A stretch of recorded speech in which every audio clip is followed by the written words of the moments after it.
Hi friends, welcome to my channel. తోటకూర fry అయితే చేశానండి. ఇలా తోటకూర ఫ్రై ఒకసారి చేసుకున్నామంటే ఇష్టపడని వాళ్ళు కూడా చాలా ఇష్టంగా తింటారు.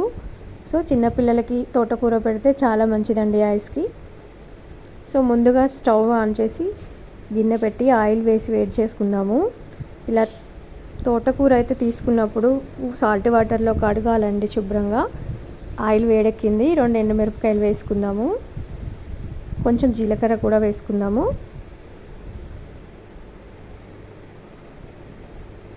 ఇప్పుడు ఉల్లిగడ్డలు, పచ్చిమిర్చి వేసుకుందాము. ఇందులోకి ఓన్లీ పచ్చిమిర్చి బాగా వేసుకోవాలండి, ఒక 10-15. కొంచెం 4-5 వెల్లుల్లిపాయ రెబ్బలు వేసుకొని మిక్స్ చేసుకోవాలి.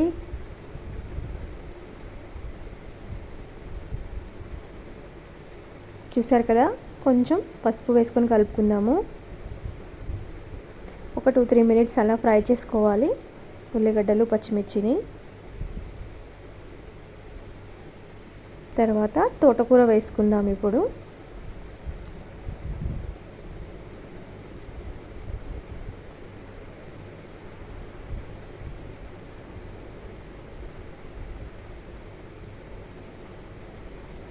ఒకసారి పైకి కిందికి కలుపుకుందాము.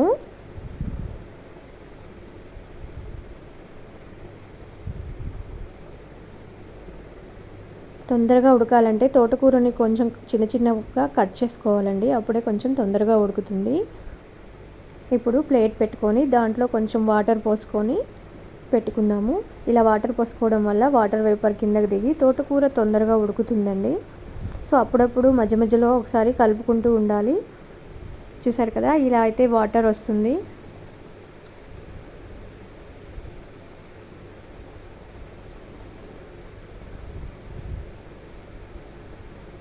సో ఇప్పుడు కొంచెం సాల్ట్ వేసుకొని కలుపుకుందాము.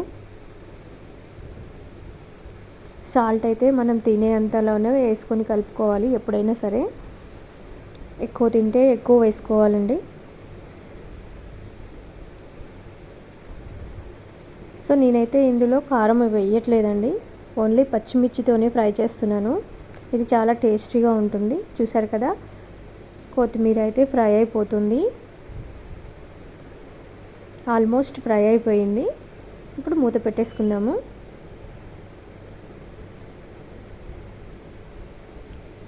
సో తోటకూర ఫ్రై రెడీ అయిపోయిందండి. సో మీరు కూడా ఒకసారి ఇలా ట్రై చేయండి, హెల్త్కి చాలా మంచిది. ఓకేనా ఫ్రెండ్స్, ఇప్పుడు స్టవ్ ఆఫ్ చేసుకుందాము. స్టవ్ ఆఫ్ చేసుకొని మూత పెట్టేసుకుందాము. సో మీరు కూడా ఒకసారి ట్రై చేయండి. Bye friends.